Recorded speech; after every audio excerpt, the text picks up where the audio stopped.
अभी जो नरेंद्र मोदी की सरकार है, उनकी भारतीय जनता पार्टी के 303 मेंबर पार्लियामेंट है, उसमें 77 सीटें शेड्यूल कास्ट शेड्यूल ट्राइब की। 77,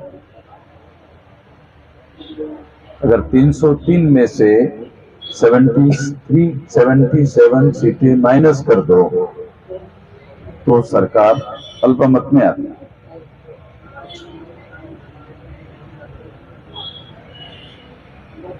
मुझे नहीं लगता है कि 77 में से या 131 में से आपके संघर्ष में भेंट करने के लिए कोई आया होगा। मुझे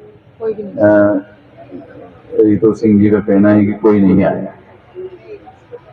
तो जो मैं कह रहा हूं वो और ज्यादा उसकी तायद करता है, समर्थन करता है कि 131 जो मेंबर पार्लियामेंट है, जिसके समर्थन के बगैर आज तक कोई सेंट्रल गवर्नमेंट नहीं बनी,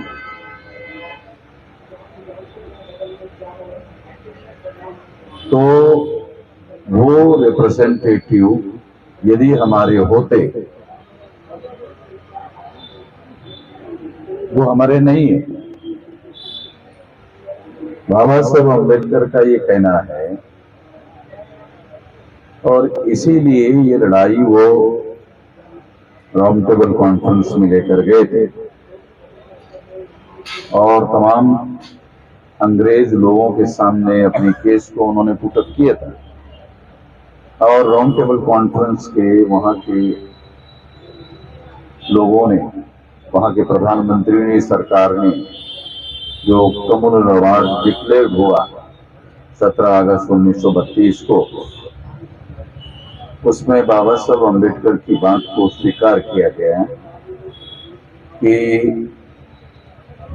यदि शेड्यूल कास्ट और शेड्यूल ट्राइब के लोगों को सेपरेट इलेक्टोरेट नहीं दिया जाता तो इनको रिप्रेजेंटेशन नहीं मिलेगा। इस मौलिक सिद्धांत को स्वीकार किया गया कि डेमोक्रेसी रिप्रेजेंटेशन के बगैर हो नहीं सकती। दुनिया में कहीं पर भी कोई डेमोक्रेसी रिप्रेजेंटेशन के बगैर नहीं हो सकती। तो ये जो बात है बाबा साहब अम्बेडकर की, इस बात को स्वीकार किया गया। जब ये बात स्वीकार की गई तो उसके विरोध में गांधी जी ने आमरण अनशन किया और आमरण अनशन के बाद गांधी जी ने अपना प्राण निछावर करने का ऐलान किया कि यदि ये जो डॉक्टर बाबा साहब अम्बेडकर को जो अधिकार दिए गए हैं, ये अगर अंग्रेज सरकार पीछे नहीं लेती है तो मैं जान की बाजी लगा दूंगा। अंग्रेजों ने घोषित किया कि हमने अवार्ड कर दिए हैं, अभी हमारे नियंत्रण के नहीं। डॉक्टर आम्बेडकर अगर ये बात मान लेते हैं, हमें कोई राय नहीं। तो बाबा साहब अम्बेडकर के विरोध में गांधी ने इस आमरण अनशन को किया और हमारे लोगों पर जबरदस्ती से जॉइंट इलेक्टोरेट थोपा गया। जो 131 मेंबर पार्लियामेंट में चुनकर जाते हैं, वो ज्वाइंट इलेक्टोरेट। हमारे हाईकोर्टों के वकीलों को भी आज तक ये समझ में नहीं आता। दुख के साथ हमारे चाचा जी है तो सुप्रीम कोर्ट के लॉयर है, मैं ऐसे बहुत हाईकोर्टों के वकीलों को जानता हूं जिनको ये बात अभी तक समझ में नहीं आती। मैंने किसी वकील को, सुप्रीम कोर्ट के या हाई कोर्ट के वकीलों को, ये ज्वाइंट इलेक्टोरेट शेड्यूल कास्ट और शेड्यूल ट्राइब के रिप्रेजेंटेशन के अधिकार को समाप्त करने वाला मामला है। किसी को बोलते हुए मैंने नहीं देखा, किसी को कहते हुए मैंने नहीं देखा, बल्कि उसको वो एंजॉय करते हुए जरूर मैंने देखा। उस जॉइंट इलेक्टोरेट को, जिसे बाबा साहब अम्बेडकर ने अंग्रेजी में उन्होंने लिखा हुआ है, ये जो जॉइंट इलेक्टोरेट से जो लोग चुनकर आ रहे हैं वो ब्राह्मणों के द्वारा नॉमिनेटेड रिप्रेजेंटेशन है। मैं ये लीगल टर्मिनोलॉजी यूज कर रहा हूं, कॉन्स्टिट्यूशनल टर्मिनोलॉजी यूज कर रहा हूं। बहुत सारे लोगों को ये बात समझने में दिक्कत आती है। ये शब्द बाबा साहब अम्बेडकर ने यूज की होगी। इसको उन्होंने कहा ए नॉमिनेटेड रिप्रेजेंटेशन, और आगे कहा those who nominate. Nominated representation है एंड दोज हु नॉमिनेट, जो इसको नॉमिनेट करते हैं ये उनके प्रतिनिधि है, हमारे प्रतिनिधि नहीं है। रीतू सिंह के आंदोलन में यहां भेंट करने तक के लिए नहीं आए, ये इस बात का सबसे बड़ा सबूत है। मैं थोड़ा पुराने सबूत देने के बजाय ये जिंदा सबूत अभी आप लोगों के सामने देना चाहता था, ताकि आप लोगों को बात समझ में आ जाए। इस विषय पर मेरे अलावा कोई बोलता ही नहीं भारत भर में, बल्कि ज्यादातर शेड्यूल कास्ट शेड्यूल ट्राइब के जो लोग हैं वो इसको एंजॉय करते हैं।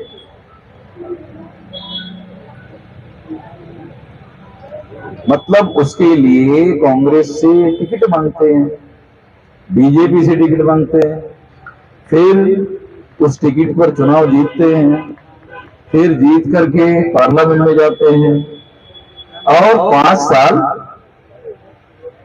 टर्म पूरी करते हैं। अगर उन्होंने मिनिस्टर बनाया तो मिनिस्टर भी बन जाते हैं।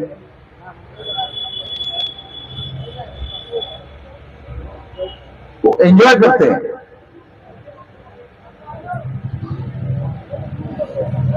मगर उस एंजॉय की वजह से हजारों लाखों एससी एसटी के जो बच्चे महाविद्यालयों में पढ़ रहे हैं देश भर में, उनके साथ बहुत ज्यादा नाइंसाफी और अन्याय होता है जाति के आधार पर। उसका रूट कॉज ये, यदि पार्लियामेंट में 131 मेंबर पार्लियामेंट, हम लोग थोड़ी कल्पना कर ले, रियलिटी है नहीं ऐसा, कल्पना करते हैं कि यदि ये जॉइंट इलेक्टोरेट नहीं होता और ये सेपरेट इलेक्टोरेट होता, जॉइंट इलेक्टोरेट नहीं होता, सेपरेट इलेक्टोरेट होता,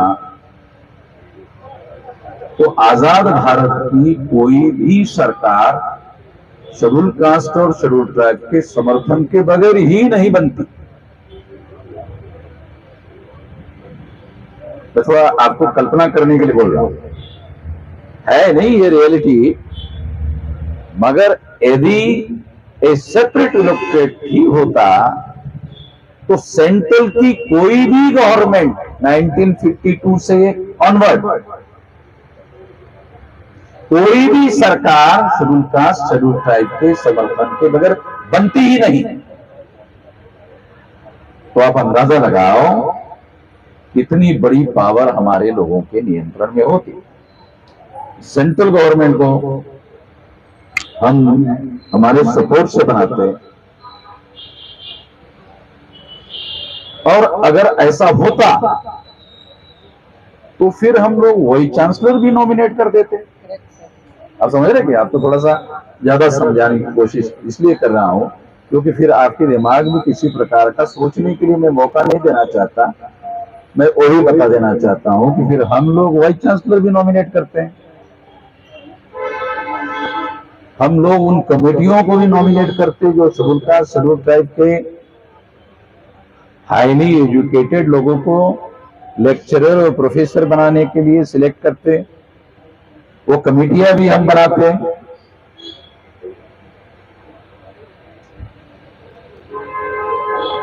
तो ऐसा इसलिए नहीं हुआ क्योंकि सेपरेट इलेक्टोरेट को जॉइंट इलेक्टोरेट में गांधी जी के द्वारा कन्वर्ट किया गया और जबरदस्ती से किया गया। ये बाबा साहब अम्बेडकर ने और Gandhi and Congress have done to untouchables and emancipation of untouchables नाम का जो किताब उन्होंने लिखा है, रिकॉर्ड करके रखा हुआ है, मैं काल्पनिक बातों पर बात नहीं कर रहा हूं, ये उन्होंने ही लिख के रखा हुआ है कि ये जो आजाद भारत में हमारे लोगों के साथ जो इनजस्टिस हो रहा है, अन्याय हो रहा है, उसका रूट कॉज वहां है।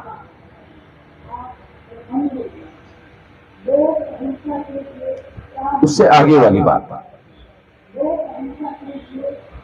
शेड्यूल कास्ट और शेड्यूल ट्राइब के एजुकेशनल रिजर्वेशन और सर्विसेज का reservation,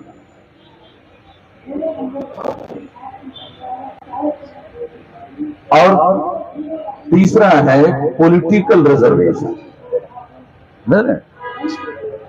educational reservation, professional institutions, medical science है, इंजीनियरिंग है, ज्यादा महत्वपूर्ण विभाग है, और सर्विसेज का रिजर्वेशन, तीसरा है पॉलिटिकल रिजर्वेशन। तो ये जो एजुकेशन का रिजर्वेशन है और सर्विसेज का रिजर्वेशन है, इसके लिए शेड्यूल कास्ट शेड्यूल ट्राइब के लोग सारे देश भर में हमेशा लड़ाई लड़ते रहते हैं, सारे देश भर में लड़ाई लड़ते रहते हैं, हर प्रदेश में हर जगह लड़ाई लड़ते रहते हैं।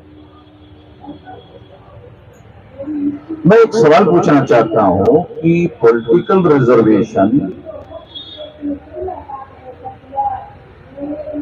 अगले 10 साल के लिए बढ़ाया जाए, इसके लिए शेड्यूल कास्ट और शेड्यूल ट्राइब के कौन से लोगों ने आंदोलन किया, उनके कोई नाम आपको याद है?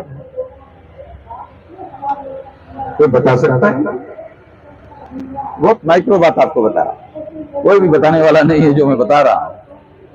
शेड्यूल कास्ट के एजुकेशनल रिजर्वेशन, सर्विसेज का रिजर्वेशन, इसके लिए सारे देश के शेड्यूल कास्ट शेड्यूल ट्राइब के लोग आंदोलन करते हैं, मगर पॉलिटिकल रिजर्वेशन अगले 10 साल के लिए एक्सटेंशन किया जाए, इसके लिए हमारे शेड्यूल कास्ट शेड्यूल ट्राइब के कौन से संगठनों ने आंदोलन किया, कौन से लोगों ने आंदोलन किया, ऐसा कोई आप लोग बता सकते हैं?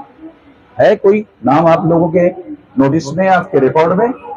मेरे पास है कोई भी। SC ST के एजुकेशनल रिजर्वेशन के लिए, सर्विसेज के रिजर्वेशन के लिए आंदोलन करने वाले लोग, कोई भी लोग SC ST के पॉलिटिकल रिजर्वेशन को और आगे 10 साल के लिए एक्सटेंशन किया जाए, इसके लिए आजाद भारत में एक भी आंदोलन नहीं हुआ। तो हर 10 साल बाद पॉलिटिकल रिजर्वेशन एक्सटेंड क्यों किया जाता है? जिसके लिए हम आंदोलन कर रहे हैं, जिसके लिए ऋतु आंदोलन कर रही है, जिसके अन्याय के विरोध में वो लड़ रही है, ऐसे सारे देश भर में लड़ रहे हैं हमारे बच्चे, हमारे स्टूडेंट्स, हमारे लोग न्याय नहीं कर रहे। यहां भी न्याय नहीं कर रहे, 33 दिन निकल गए, यहां भी न्याय नहीं कर रहे।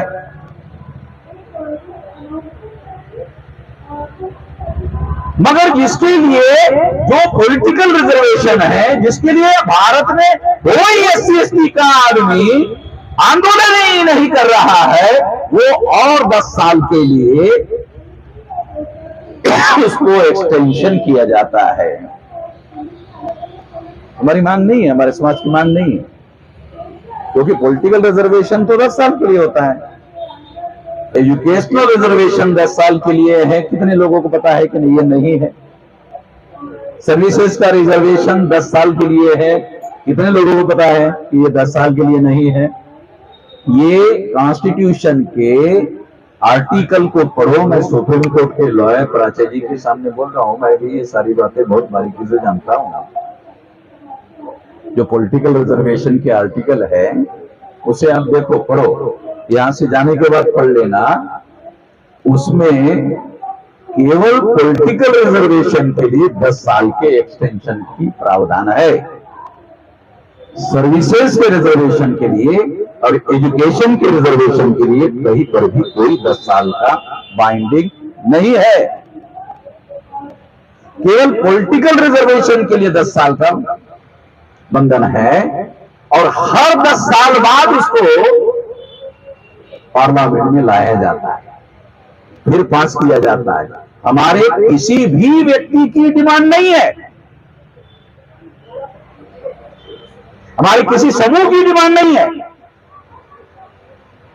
और इसमें विशेष बात, इसमें कांग्रेस के लोग एक्सटेंशन करते हैं, केवल कांग्रेस के ही लोग एक्सटेंशन करते हैं ऐसा नहीं, भारतीय जनता पार्टी के लोग भी एक्सटेंशन करते हैं। महामना पंडित अटल बिहारी वाजपेयी 2001 में, तारीख के साथ थोड़ा बोल देता हूं, 2001 में, क्योंकि 2004 तक वो प्रधानमंत्री थे, जोरदार। तो पंडित अटल बिहारी वाजपेयी ने पार्लियामेंट में एक बिल पास किया पॉलिटिकल रिजर्वेशन का। केवल कांग्रेस के लोगों ने ही पॉलिटिकल रिजर्वेशन का बिल पास किया नहीं, भारतीय जनता पार्टी ने भी 10 साल के लिए इस कानून को पास किया। गधे तो नहीं है ना वो लोग, कांग्रेस के लोग तो बिल्कुल गधे नहीं है। बीजेपी के लोग, हमारे लोग बीजेपी लोगों के बारे में ज्यादा संवेदनशील है कि नहीं, ये तो बहुत खतरनाक लोग है। मैं कहता हूं कि कांग्रेस और बीजेपी में कितना अंतर है, कितना अंतर है। एक आपके खिलाफ प्रचंड हमला करते हैं और एक खुलकर हमला करते हैं, भाई इतना फर्क है। एक छुपकर हमला करते हैं और एक खुलकर हमला करते हैं, इतना ही फर्क है। इसके बावजूद भी दोनों मिलकर कंसेंसस है कि political reservation schedule caste schedule tribe को दिया जाना चाहिए। कांग्रेस में और बीजेपी में कोई अंतर नहीं। क्यों? क्योंकि उनको मालूम है कि पॉलिटिकल रिजर्वेशन से भारतीय जनता पार्टी को और पॉलिटिकल रिजर्वेशन से कांग्रेस को शेड्यूल कास्ट और शेड्यूल ट्राइब के रिप्रेजेंटेशन को नॉमिनेट करने का अधिकार कांग्रेस को और बीजेपी को मिलता है। कितने लोगों को ये बात समझ में आती? कल 33% महिलाओं को रिजर्वेशन दिया गया, तो बिल पास हो गया। कांग्रेस ने बाहर SC ST OBC के महिलाओं को रिजर्वेशन देने की मांग की, मगर पार्लियामेंट में उन्होंने उस कानून को पास किया, बगैर रिजर्वेशन के पास किया। क्यों? क्योंकि कांग्रेस ऐसा सोचती है कि जैसे बीजेपी को महिलाओं को नॉमिनेट करने का अधिकार मिलेगा, वैसे हम कांग्रेस को भी मिलेगा। जैसे बीजेपी को महिलाओं को नॉमिनेट करने का मौका मिलेगा, तो हमें कांग्रेस वालों को भी महिलाओं को नॉमिनेट करने का मौका मिलेगा। एंड दोज हु नॉमिनेट, जिनको नॉमिनेट करने का अधिकार होता है वो उनके प्रतिनिधि होते हैं। जिस समाज के लोग नॉमिनेट किए जाते हैं वो उनके प्रतिनिधि नहीं होते हैं। अगर होते तो रितु के साथ मेरे आने के पहले खड़े होते, रितु के साथ मेरे आने के पहले खड़े हो जाते। 33 दिन हो गए हैं, तो वैसे तो ये होना ही नहीं चाहिए। रितु के साथ जो हुआ वो और लाखों विद्यार्थियों के साथ पहले हुआ, आगे भी हो सकता है, क्योंकि इस सिस्टम में हमारे इस देश के डेमोक्रेसी में शेड्यूल कास्ट शेड्यूल ट्राइब को रियल रिप्रेजेंटेशन का अधिकार नहीं है। और जिनको डेमोक्रेसी में रियल रिप्रेजेंटेशन का अधिकार नहीं होता है, उनके लिए डेमोक्रेसी नहीं है। पता नहीं आप मेरी बात कितना समझते हैं, ये आपके समझदारी के ऊपर निर्भर करता है कि वो कितना आप उसको समझ रहे हैं, क्योंकि सारी बातें तो मैं कम समय में नहीं बता सकता। जिनको डेमोक्रेसी में रिप्रेजेंटेशन का अधिकार नहीं है, उनके लिए डेमोक्रेसी कैसे हो सकती है? डेमोक्रेसी फंक्शनल डेमोक्रेसी में रूपांतरित होती है, वो रिप्रेजेंटेशन से होती है। डेमोक्रेसी कोई केवल आइडिया थोड़ी है, एक कल्पना थोड़ी है, एक जीवन प्रणाली है। और उस जीवन प्रणाली में अगर आपको रिप्रेजेंटेशन नहीं है तो आपको कौन पूछेगा? कोई पूछने वाला नहीं है।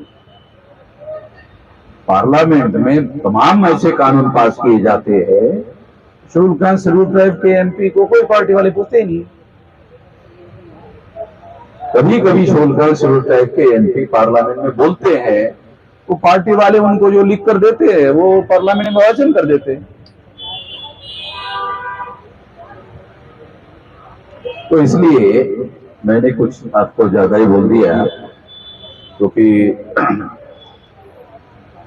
मैंने इसलिए बोला क्योंकि मुझे ये जो तकलीफ हो रही है रीतू को, वो पता नहीं रीतू को जितनी तकलीफ हो रही है मुझे थोड़ा ज्यादा ही हो रही है।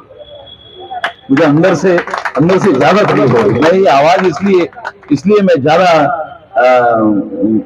मेरी लॉजिक में या बोलने में उग्रता आप महसूस कर रहे होंगे, तो मुझे तकलीफ ज्यादा हो रही है अंदर से। उस तकलीफ की वजह से मुझे ये बात बोलना पड़ता है। तो मैं ये जो परिस्थिति है इसमें बदलाव होना चाहिए, इसमें लगा। ये तो दुख वाली कहानी आपको बताया, तो हम लोग साले दुखी कहानी कई बोलते रहे, केवल ये बोलते रहने से तो नहीं बनेगा।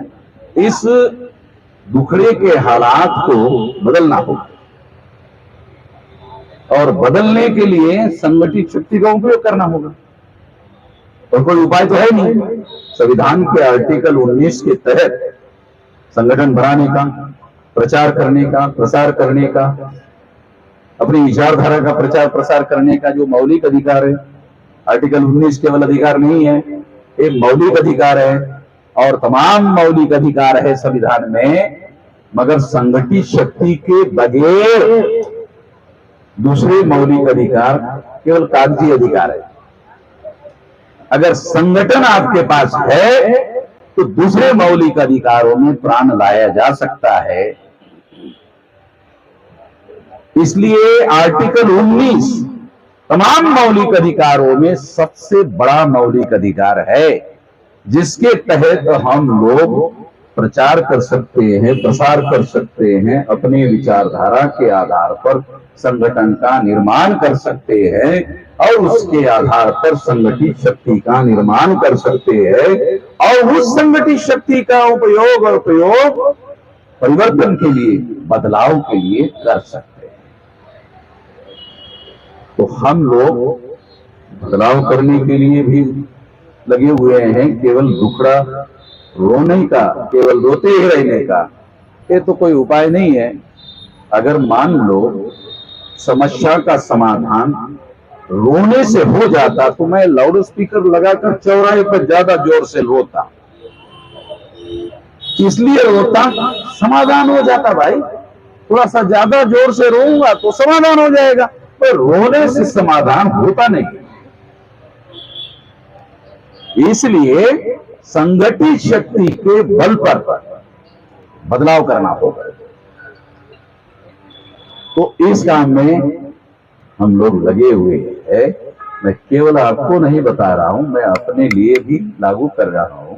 मैं उस काम में लगा हुआ हूं, और उस काम की दिशा में मैं क्या कर रहा हूं, चूंकि ये मंच उसके लिए आप लोगों का नहीं बना हुआ है, इसलिए मैं इस विषय पर ज्यादा विस्तार से बात नहीं करना चाहता। वो उसके लिए हमारे पास तमाम मंच है और 26 नवंबर को बहुत बड़ा शक्ति प्रदर्शन हम लोग दिल्ली में करेंगे। हो सकता है 4-5 लाख लोग ऑल इंडिया के इकट्ठा हो जाए, तो हमारे पास जो संगठित शक्ति है उसका हम उपयोग करें। रीतू के समर्थन के लिए भी हम इस संगठन शक्ति का उपयोग करेंगे। अगर आप लोगों को, मैंने राजा साहब को पूछा कि दौलतराम कॉलेज कितना दूर है यहाँ से, यहाँ क्यों बैठे, जब उधर जाना चाहिए, उधर होना चाहिए, हल्ला बोला। थोड़ा उनको भी थोड़ा मालूम हो जाना कि जब यहाँ तक भी पहुंच सकता है मामला, तो उनको भी थोड़ा सा समस्या पैदा होनी चाहिए। तो अगर आप लोग दौलतराम कॉलेज के ऊपर कोई मोर्चा लेकर जाना चाहते हैं तो मेरे से संपर्क कर लें। तो मैं आप लोगों को जो जन समर्थन की ताकत चाहिए, तो उसके लिए मैं आपको ज्यादा समर्थन, ज्यादा लोग जो है आपको दूंगा। राजा साहब को भी वाइस चांसलर राजा साहब सुप्रीम कोर्ट के लॉयर है, वो कहते हैं कि वीसी पर ही जाना चाहिए, चलो वीसी पर। तो वो लीगल दृष्टि से सोच रहे हैं कि वीसी के 5 जब पावर है उधर जाने की क्या जरूरत है। मैं कानूनी रूप से नहीं सोच रहा हूँ, मैं थोड़ा दूसरे संगठित रूप से सोच रहा हूँ। मैं जो राजा साहब सोच रहे हैं वो कानूनी दृष्टि से सोच रहे हैं कि वीसी के पास जाना चाहिए, वो उनका बराबर है। मगर मैं थोड़ा संगठन का आदमी हूँ, वकील नहीं हूँ, तो मैं उसका थोड़ा उधर जाना चाहिए। उनको थोड़ा सा, अरे लोग इधर भी आ सकते हैं, इधर अंदर भी घुस सकते हैं, ऐसा उनको लगना चाहिए। थोड़ा सा, ज्यादा नहीं, थोड़ा लगना चाहिए। एक एक्शन प्रोग्राम है। तो ऐसा कोई कार्यक्रम अगर बनाना चाहो भविष्य में, तो मैं तो मतलब गवर्नमेंट के कोई इंटेलिजेंस वाले लोग होंगे ना, तो मैं उनको बोलता हूँ रिकॉर्ड करो जो मैं कह रहा हूँ। मैं छुपकर कोई बात नहीं करता हूँ। मैं आईबी लोग जो है उनसे छुपकर बात नहीं कर रहा हूँ। मैं कह रहा हूँ कि इसको आप रिकॉर्ड कर लो, या रिकॉर्ड नहीं कर रहे हो तो मेरा रिकॉर्ड हो रहा है, हाँ, तो मैं ही दे देता हूँ उनको, क्योंकि मुझे संविधान के अनुसार अधिकार मिला हुआ है। तो कानून के दायरे में रहकर मेरे पास अधिकार है, उतना ही अधिकार का मैं उपयोग और प्रयोग करके रीतू को मैं समर्थन देना चाहता हूं। और रीतू के साथ जब तक न्याय नहीं होगा तब तक मैं उसके साथ में, मतलब जैसे लोग आते हैं और एक लिप सिंपैथी बोल करके चल, मैं इस तरह से काम करने का आदी नहीं, लिप सिंपैथी। तो मैं उसके साथ में, जब तक उसके साथ न्याय नहीं होता उसके साथ में मेरा समर्थन रहेगा। वो जब भी ऐसी कोई जरूरत पड़ती है तो मैं उसके मदद के लिए खड़ा रहूंगा, क्योंकि मैं मानता हूं कि ये हमारी समस्या है, उसकी अकेले की समस्या नहीं। धन्यवाद।